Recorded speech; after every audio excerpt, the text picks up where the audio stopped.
Igreja, Romanos 8:15 diz assim: porque vocês não receberam um espírito de escravidão, para viverem outra vez atemorizados, mas receberam um espírito de adoção, por meio do qual clamamos, Abba, Pai.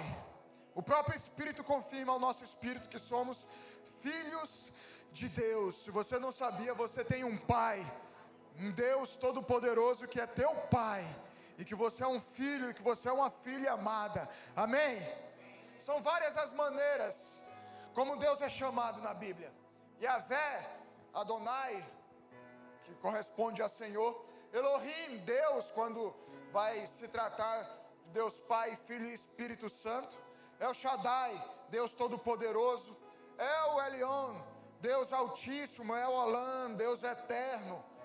El Roi, Deus que vê. Jeová Jireh, Deus proverá. Jeová Rafá, o Senhor que sara, o Senhor que cura. Jeová Savaot, Senhor dos exércitos. Jeová Nissi, o Senhor é a minha bandeira. Jeová Shalom, Senhor da paz. Mas, sem sombra de dúvida, o mais forte, o mais significativo e o mais marcante que Deus ama ser chamado é Pai. Pai. Tanto que quando Jesus vai ensinar os seus discípulos a oração do Pai Nosso, e Jesus detalha muito bem essa oração, e aí está a importância da oração do Pai Nosso. Tanto que Jesus ensina passo a passo dessa oração.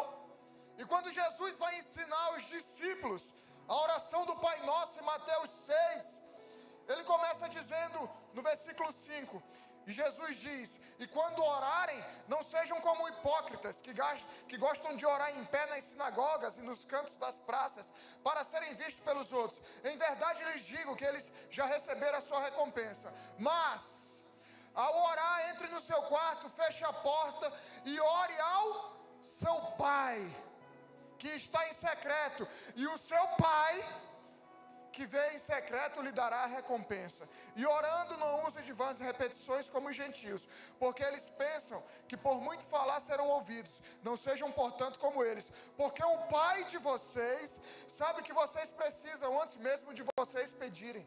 Portanto, orem assim: Pai nosso que estás nos céus, e assim por diante.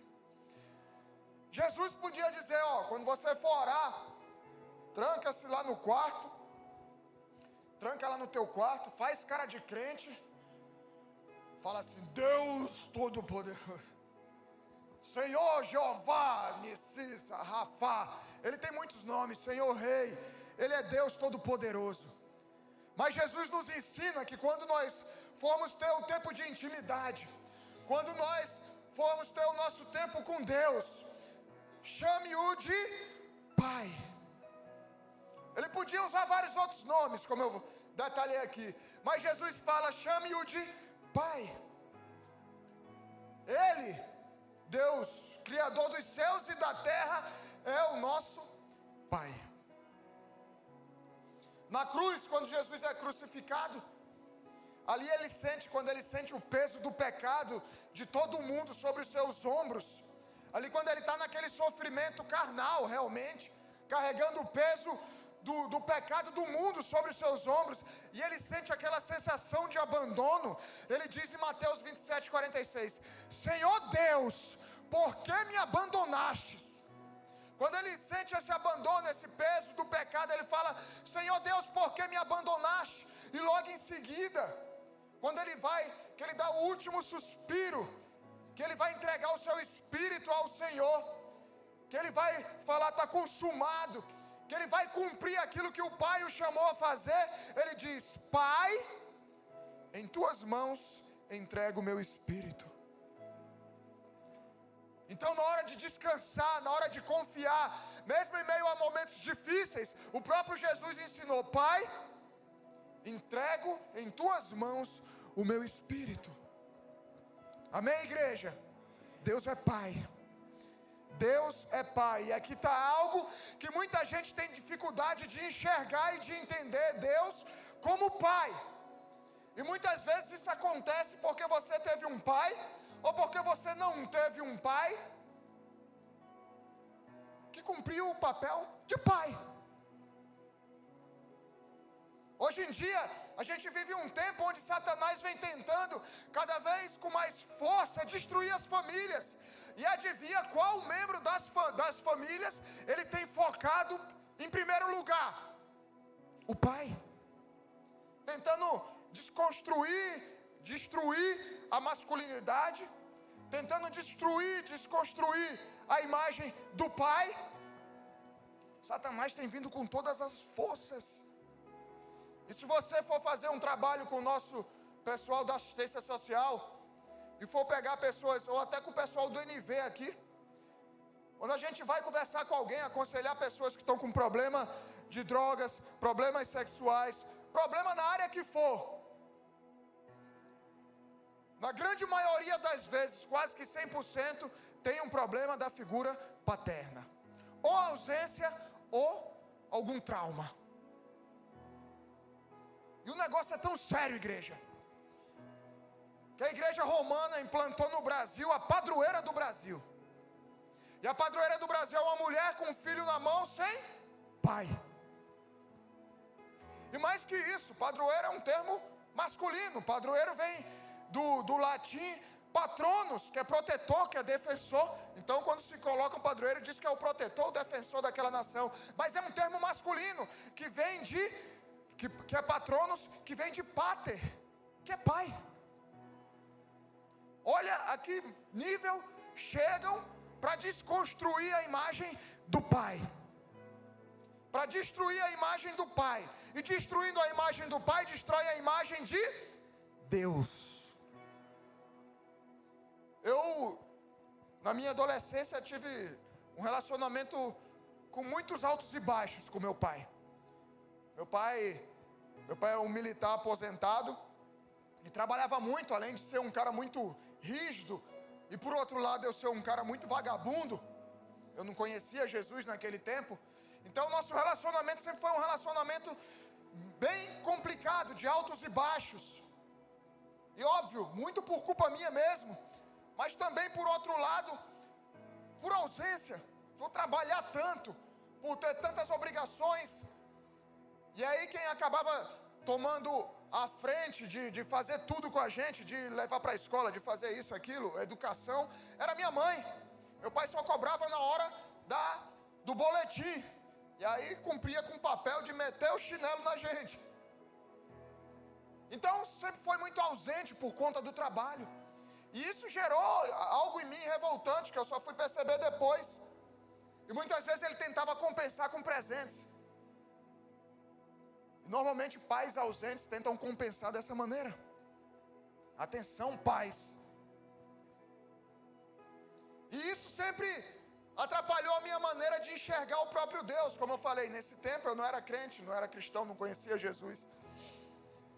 E esse relacionamento com meu pai, eu transferia para o relacionamento com Deus. E muitos hoje aqui no nosso meio não conseguem se relacionar com Deus, não conseguem entender Deus como pai, justamente por conta do seu relacionamento com seu pai. Ou até pela ausência de um pai. Ou porque você perdeu seu pai, ou porque você nunca conheceu seu pai. Ausência por separação, por morte. Outros abusados, outros violentados, outros que apanharam muito. E isso acaba afetando a nossa maneira de enxergar Deus. Está entendendo agora porque que você tem tanta dificuldade de entender Deus como teu pai? Está entendendo porque agora tanta dificuldade de você se achegar a Deus? Muitas vezes você está transferindo a imagem do teu pai para Deus. E esse é o problema que afeta quem está chegando na igreja. E algumas vezes aqueles que já estão na igreja há muitos anos. É impossível você ter uma vida saudável com Deus sem ajustar essa questão na sua vida. E Deus te trouxe hoje nessa noite para curar essa ferida na tua alma, para sarar essa ferida na tua alma e no teu coração. E muitos aqui achavam que já tinham curado, mas não tinham. Imagina você com um amigo de infância chamado Zé. Vamos dizer que é o Zé. E esse amigo da tua infância batia em você, talvez até abusou de você, tomava tudo que era seu, ia brincar na rua, batia em você, te humilhava, colocava apelidos e zombava da tua cara. E esse teu amigo Zé traumatizou a tua vida. Então imagina você começando a sua vida adulta, e aí vai entrar num trabalho, aí consegue o primeiro emprego, e aí quando você vai conhecer o teu chefe, qual é o nome dele? Zé. Qual a primeira coisa que você faz? Sai correndo do trabalho, fala, não quero esse lugar. Porque toda vez que você ouve esse nome, isso te traz mais lembranças. Você carrega um trauma por isso. E muita gente, quando ouve falar em pai, arrepia. E muita gente hoje, quando ouve falar em pai, quer levantar e sair da igreja. Muita gente hoje, quando ouve falar em pai, se treme. É o que acontece com os que carregam seus traumas com o pai. E chega na igreja e a gente vai ensinar que Deus é pai. E para essa pessoa é uma dificuldade gigantesca entender isso, porque não teve uma referência de pai.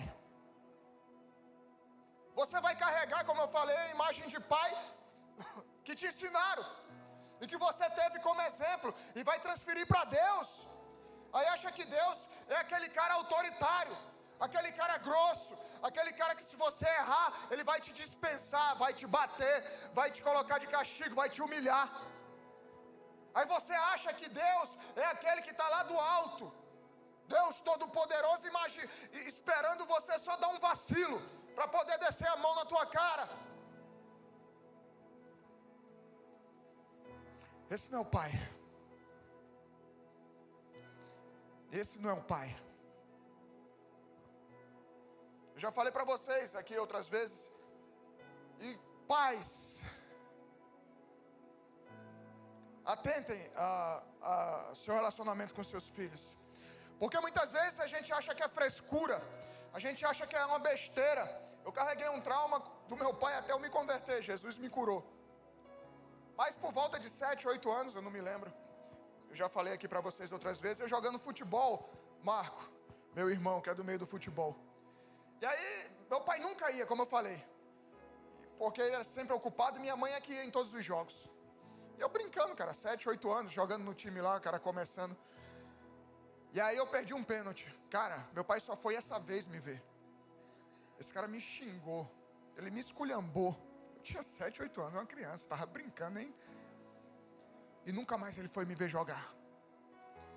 E isso marcou a minha vida, parece uma besteira, mas cara, eu carreguei isso para o resto da minha vida, para o relacionamento na adolescência. Falo, cara, os pais dos meus amigos todos vêm aqui, cara. E eu tinha jogado o jogo todo bem, a gente foi campeão, era uma final. Eu era capitão do time, a gente foi campeão, mas ele não me deu parabéns porque eu fui campeão. Ele esculhambou comigo porque eu errei. E a gente carrega isso pro resto da nossa vida, achando que Deus é assim. Se eu perder um pênalti, Ele vai me esculhambar, Ele vai me marcar e nunca mais vai vir me ver jogar bola. Acho que porque eu errei, porque eu deixei queimar aquela comida. Porque meu irmão que eu cuidava, minha irmãzinha que eu cuidava, caiu, se machucou. E você carrega esse peso até hoje.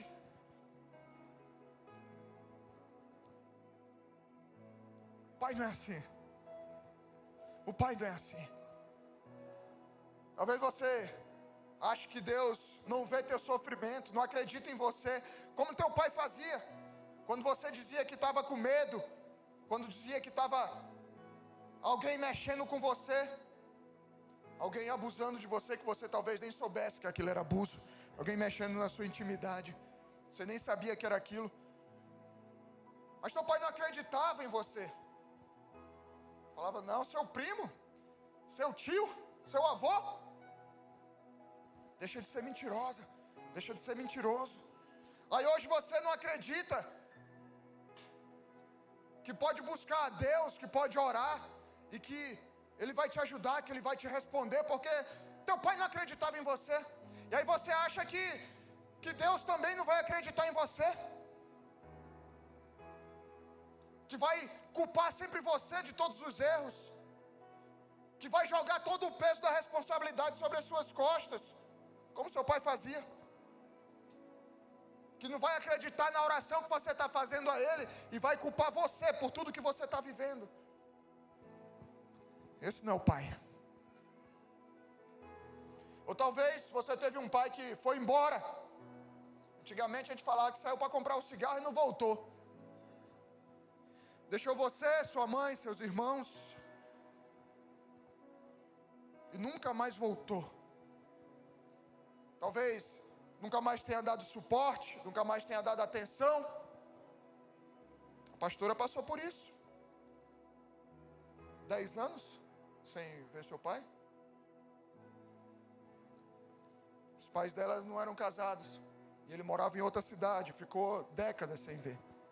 E acha que Deus também vai te abandonar. Por isso que você não consegue se relacionar com Deus, com Jesus.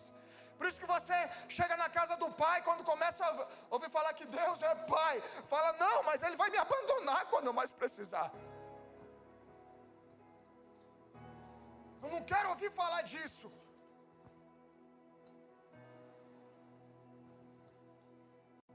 Ou talvez você ache que Deus era como teu pai, que sempre se preocupava só com o trabalho, com dinheiro, com outras coisas, que dava atenção e valor às outras coisas. E quando você vinha falar, pai, olha a tarefa que eu fiz. Ô pai, olha o que eu fiz na escola. Ô pai, olha o que eu aprendi. Ô pai, olha o que está acontecendo comigo. Fala, não, isso aí deixa para depois. Isso não é importante. E aí você traz isso para o relacionamento com Deus, achando que eu não preciso orar. Deus tem coisas mais importantes para fazer. Olha que Deus poderoso. Para que eu vou orar? Para namorar, para casar? Por que eu vou orar para escolher um trabalho? Por que eu vou orar para Deus? Ele tem coisa mais importante para fazer. Como era o meu pai. Filho, filha, esse não é o pai. A gente vive numa sociedade cheia de órfãos. 30% da população brasileira é órfã de pai. São cerca de 60 milhões de pessoas que não têm o nome do pai na identidade. Identidade vem de idem. A identidade não diz quem você é, diz com quem você se parece. E dessas 60 milhões de pessoas não consta lá. Imagina, Dia dos Pais. Nós temos uma escola. Dia dos Pais, quando chega, como é que essas pessoas têm se portado? Muitas vezes porque a mãe abandonou, ou o pai abandonou, perdão, porque o cara nem sabe muitas vezes quem é. Mas muitas vezes, pior do que isso, é a epidemia que a gente vê hoje de órfãos de pais vivos. Que é um fenômeno que tem crescido a cada ano que passa, nos nossos tempos modernos. Pais que não largam o celular para dar atenção aos filhos. Pais que estão preocupados o tempo todo com trabalho, com várias atividades, com televisão, com não sei o quê, e não dá atenção aos filhos. Está sempre ocupado. Deixa eu falar para vocês. Eu tenho aprendido isso, apesar de ter 5 filhos a cada ano. Eles não precisam de muito tempo. Eles só querem que você o ouça. Só escuta, só pergunta como foi a escola, pai. Só dá ouvido, fala, filho, que legal. Só dá uma olhada no desenho que ele trouxe para você. Só coloca ele para dormir uma vez, ora, dá um beijo, acorda. Leva para passear, não precisa de dinheiro, cara. Aqui em João Pessoa a gente tem muito lugar legal que a gente não precisa de dinheiro. Nossa diversão muitas vezes, quando eu consigo, sábado à tarde, vocês vão encontrar a gente. Sábado à tarde na curva do Mag Shop ali, pronto. Senta na areia, a gente fica conversando, as crianças brincando na areia, não gastam R$1. E eles se divertem. E eles estão na presença do Pai. Dia de culto, a pastora sabe como é lá em casa. Eu fico pilhado, eu quero me trancar, eu quero ficar guardado dentro de casa. Mas eu tenho começado a me preparar antes e dar atenção a eles. Hoje eu fiquei brincando de bola com o Davi à tarde. Já tinha ido de manhã em Natal, fui pegar as mais velhas. É correria. estavam no aniversário lá, trouxe, vim, terminei a palavra, e aí fui dar atenção. Tem como a gente dar atenção? Certa vez a gente... E aí entra justamente a questão do presente. Muitas vezes eu me pegava dando presente aos meus filhos por conta da minha ausência. Nossos filhos não precisam de presentes do pai. Nossos filhos precisam dos pais presentes. E certa vez eu vim aqui com a pastora numa padaria bem legal que tem aqui na mesma rua da igreja, no domingo de manhã. E aí a gente lá, tomando café, eu e ela conversando, e aí sentou do lado, chegou um pai, com 2 filhas, devia ter 6 e 8 anos, mais ou menos a idade, e uma senhora, toda vestida de branco, eu imaginei que deva ser a babá. Uma senhora já de idade, e cuidando das crianças com uniforme. E esse cara chegou numa máquina, um carrão ali na padaria, e aí ele sentou numa mesa ao lado da gente. E aí aquele cara devia ser muito rico e importante. O cara pegou um livro assim, cara, eu acho, não sei se era cálculo, engenharia, TI, alguma coisa, todo em inglês. E o cara muito bem arrumado, e ficou lendo aquele livro em inglês, e as 2 filhas do lado, assim, lá no cantinho, brincando, pintando os papéis que tinham trazido com a babá. E aí o pai pede um café da manhã, é muito legal essa padaria lá, e aí um café da manhã bonito. Aí o que ele faz? Pega o celular, iPhone, última geração, dá pra babá. E aí a babá vai lá, eles fazem uma pose bem bonita, de família, o pai e as 2 filhas, tiram uma foto, depois ele fica mexendo ali no celular, provavelmente postando nos stories no Instagram. E depois que postou, voltou a ler o livro, as crianças lá no canto com a babá e ele. Órfãos de pais vivos. Como será a imagem que uma criança assim tem de Deus? Cuidado, pais. A gente precisa ter muito cuidado, a gente precisa dar atenção. Quem tem educado os seus filhos? O celular? O Instagram? A internet? Ah, mas é que se eu não der, vai espernear. Esperneia, eu nunca vi na história. Doutor, tem algum relato de criança que esperneou e morreu? O médico disse, não tem. Não tem. Não tem. A gente vê algumas características claras em órfãos espirituais. Aqueles que não conseguem entender que Deus é Pai. E esse também é um problema de muitos que já conhecem Jesus, mas que continuam a se portar como órfãos espirituais, mesmo tendo seus pais e tendo Deus como seu pai. E uma característica clara que a gente vê, está lá na parábola do filho pródigo, lá em Lucas capítulo 15. Lucas capítulo 15, versículo 18 diz assim: vou me arrumar, voltar para o meu pai. E lhe diz, vocês lembram dessa parábola aqui? Deixa eu só dar uma recapitulada para quem não conhece. Um jovem pediu a sua herança e foi embora. Não era normal aquilo naquele tempo. Pegou o dinheiro e foi morar. Saiu da casa dos pais e aí foi morar, pegou a herança, que não era tempo de pegar a herança, e foi embora da casa dos pais. E aí foi levar a sua vida do seu jeito. Até que acabou tudo, ele estava na fossa comendo comida de porco e despertou e falou, cara... Aí vem o versículo 18. Vou me arrumar, voltar para o meu pai e lhe dizer, pai, pequei contra Deus e diante do Senhor. Já não sou digno de ser chamado de filho. Trata-me como um dos seus trabalhadores. E arrumando-se, foi para o seu pai. Vinha ele ainda longe, quando seu pai o avistou, e compadecido dele, correndo, o abraçou e beijou. Esse jovem percebeu o vacilo de ter se afastado do seu pai. E ele volta dizendo que não era digno de ser chamado de filho mais, pelos pecados que tinha cometido, pelos erros que tinha feito, por ter pisado na bola. Então, ele não se via mais como filho, ele se via como um servo, ele se via como um empregado. E essa é uma característica da orfandade espiritual. É marcada por pessoas que se relacionam com Deus como escravos de Deus, tratando Deus como um senhor e não como pai.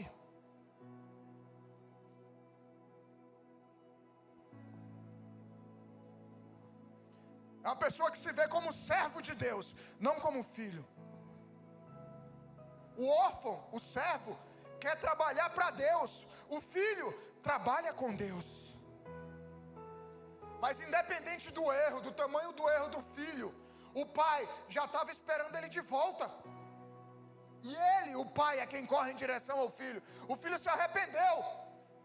E quando ele se arrepende, ele muda de rumo. A palavra no original do hebraico para arrependimento é mudança de rota, é mudança de rumo. Então, se aquele menino se arrependeu e mudou a rota, o pai já viu e foi em direção a ele. E é isso que Deus faz conosco. Muitos nessa noite aqui estão se achando como empregados de Deus. Vê Deus como seu Senhor, seu Deus, e não como seu pai. O nosso relacionamento com Deus é de filho. Nós não trabalhamos para o pai, nós trabalhamos com o pai. E o pai já estava esperando o filho de braços abertos. Esse filho mais novo, que é o filho pródigo que a gente conhece, é uma característica clara de alguém que é um órfão espiritual. Não se entende e não se reconhece e não vive como um filho de Deus. Se você não entende isso nessa noite, o pai quer curar essa ferida no teu coração, porque isso tem uma fonte, isso tem uma origem lá na falta, na ausência ou no relacionamento com teu pai. Você não é escravo, você é filho. Por isso que muitas vezes as pessoas não conseguem continuar servindo na obra, é cansativo, porque acha que está vindo trabalhar numa empresa, porque acha que está trabalhando para Deus, porque acha que está trabalhando para o pastor, para o líder. Você está trabalhando com o pai. Pega uma empresa, Marco tem a empresa dele lá. Os filhos são herdeiros da empresa. Trabalha como herdeiro, não como empregado. E esse filho mais novo, que a gente conhece como filho pródigo, tem um irmão mais velho que ficou em casa e que tinha tudo, o pai dava tudo para ele. E quando o irmão mais novo volta, ele dá chilique. Lucas 15, 25 diz: ora, o filho mais velho estava no campo. Quando voltava ao aproximar-se da casa, ouvia a música e as danças. Chamou um dos empregados e perguntou: o que era aquilo? E ele informou: o seu irmão voltou, e por tê-lo recuperado com saúde, o seu pai mandou matar o bezerro gordo. O filho mais velho se indignou e não queria entrar. Saindo, porém, o pai procurava convencê-lo a entrar. Mas ele respondeu ao seu pai: faz tantos anos que sirvo o Senhor, que nunca transgredi um mandamento seu, mas o Senhor nunca me deu um cabrito sequer para fazer uma festa com meus amigos. Mas quando veio esse seu filho, que sumiu com os bens do Senhor, gastando tudo com prostitutas, o Senhor mandou matar o bezerro gordo para ele. Então o pai respondeu: meu filho, você está sempre comigo, tudo que eu tenho é seu. Muitas vezes somos nós, cara, que aí fala: mas aquele cara pisou na bola, aquele cara é um pecador, um vacilão, pisou na bola assim, assado, e aí Deus perdoa o teu irmão. E aí você fica: como é que Deus perdoa esse cara e não faz a mesma festa que está fazendo para ele comigo? E Deus olha e fala: não, você já é filho, você tem acesso a tudo que é meu, você tem toda a herança do reino, é teu, eu não preciso te dar, já é teu. E se você não entende isso, você está com algum problema em relação à paternidade. Ele preocupado com um cabrito, sendo que ele tinha tudo mais para ele. Ele não precisava de um cabrito, ele não precisava de um salário, ele tinha toda a herança.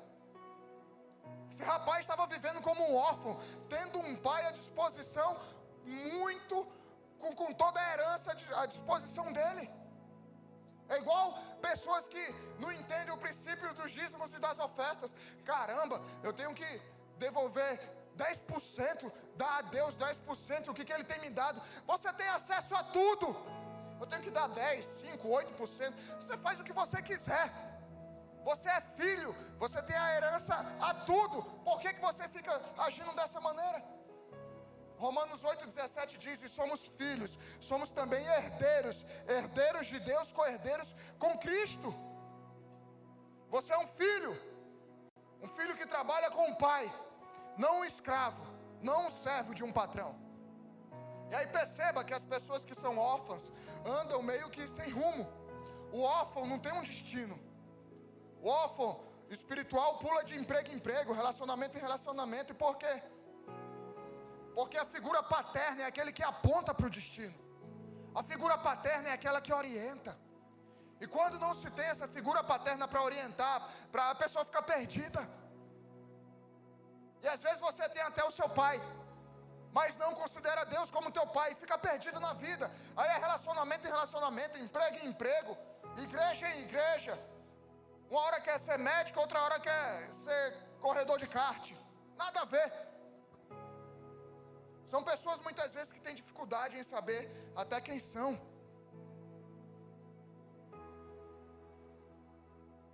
A orfandade faz com que a pessoa se sinta deslocada o tempo todo.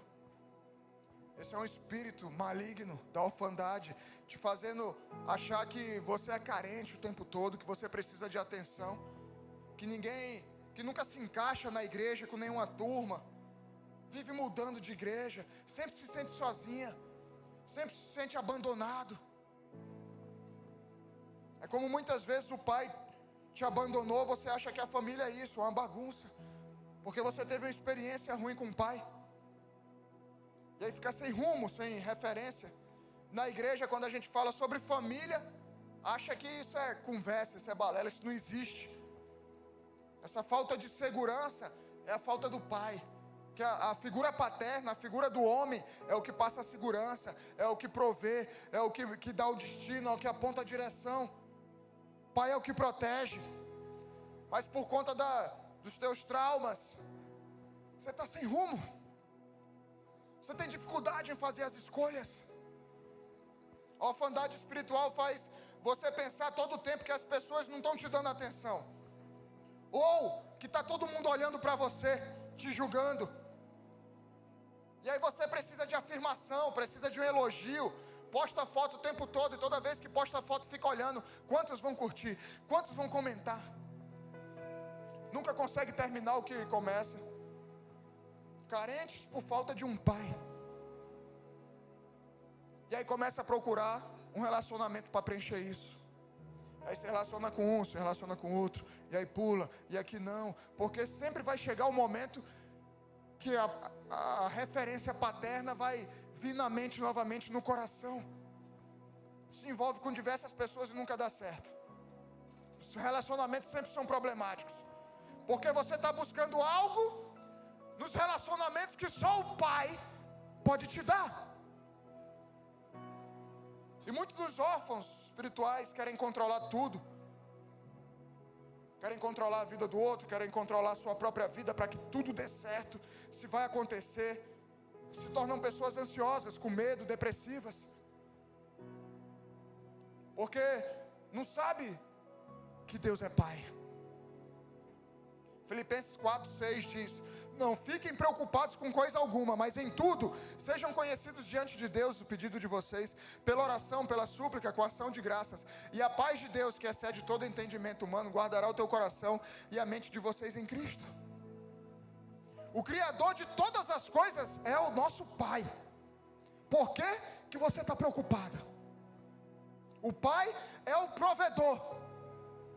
O Pai provê espiritualmente, o Pai provê emocionalmente, o Pai provê fisicamente, o Pai provê financeiramente. O Pai, Deus, nunca vai te abandonar. Nunca.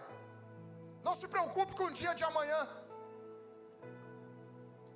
Você já levou os pais, aquele susto básico, de madrugada, você está dormindo, e aí você acorda de madrugada, eu falo, tem alguém me olhando, aí está teu filho assim, ó, na tua cara, né? É um teste de coração às vezes, né? Você está dormindo aí, quando olha ele está assim na tua cara, pá. Meu Deus, que susto. Por acaso alguma vez teu filho já levantou de madrugada assim para te dar esse susto e perguntar assim: pai, a conta da Energisa está paga? Imagina, teu filho levantando de madrugada e falando lá, hein, Jéssica, hein, Gustavo? Pai, pagou a conta da internet? Eles dormem tranquilos, cara. Criança nem insônia tem. Porque eles confiam no pai. Eles confiam que o pai vai prover, independente das lutas, das guerras. A gente sabe que tem, normal, também tenho. Mas eles descansam no pai, que é isso que Deus espera de nós. Descansarmos no Pai, O Pai nunca vai te abandonar. Mas acontece, igreja, que muitas vezes nós, como igreja, falhamos por não saber lidar com pessoas que enfrentaram esse tipo de problema e carregam esse tipo de ferida em relação à paternidade.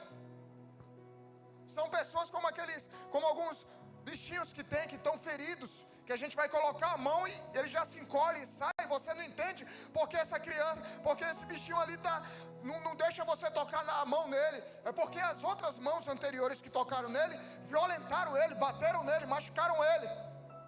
E muitas pessoas chegam assim na igreja, e aí tentam, e aí vêm, mas não se relacionam, não vão na célula, não tem relacionamento com a liderança, não vêm conhecer o pastor, se tornam pessoas arredias, porque estão machucadas.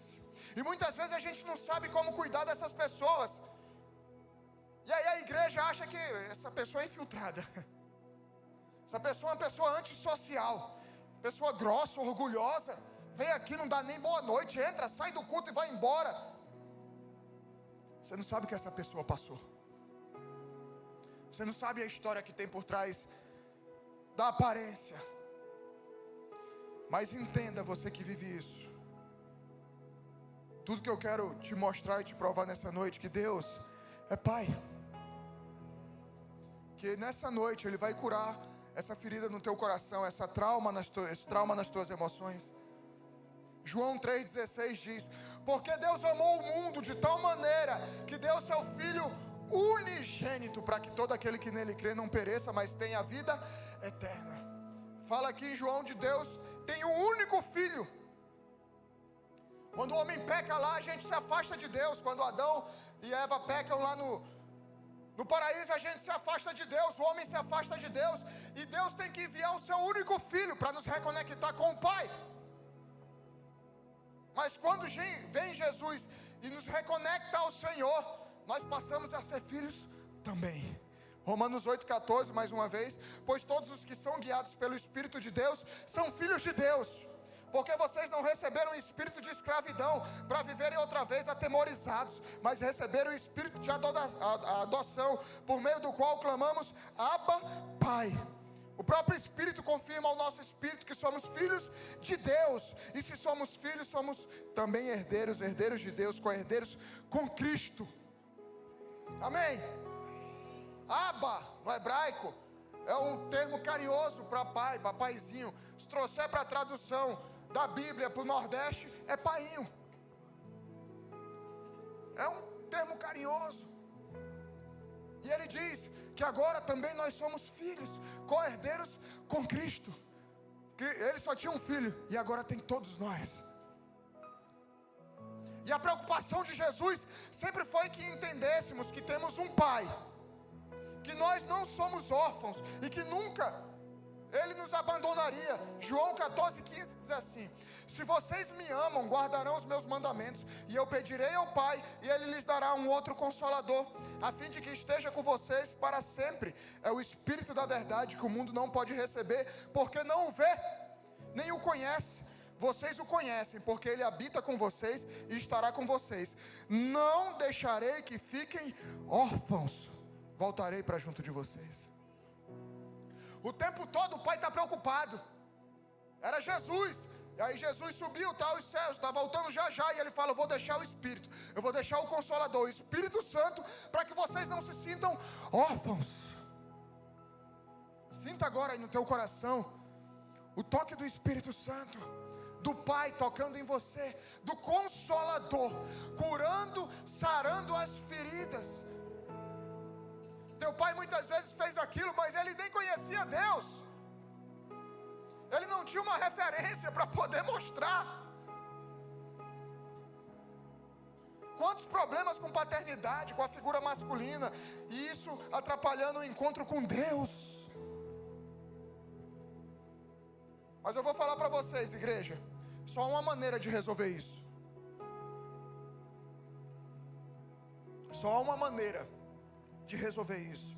João 14,6. Jesus respondeu: eu sou o caminho, a verdade e a vida. Ninguém vem ao Pai Ninguém vem ao Pai. Ninguém vai ao Pai senão por Jesus. Jesus é o único caminho que te leva ao Pai. Mateus 11, 27 diz: tudo que me foi entregue por meu Pai, ninguém conhece o Filho a não ser o Pai, e ninguém conhece o Pai a não ser o Filho, e aquele a quem o Filho o quiser revelar. Jesus é quem vai te revelar o Pai. Sem Jesus, essa ferida, essa marca, esse peso, esse trauma não vai ser sarado. Essa falta da ausência não vai ser preenchida. Só Jesus pode revelar o Pai a você. Só quem pode te revelar o Pai, sarar as feridas do teu coração, da tua alma, é Jesus. Ele te leva ao verdadeiro Pai, mas também te reconecta com o teu pai biológico, com o teu pai adotivo.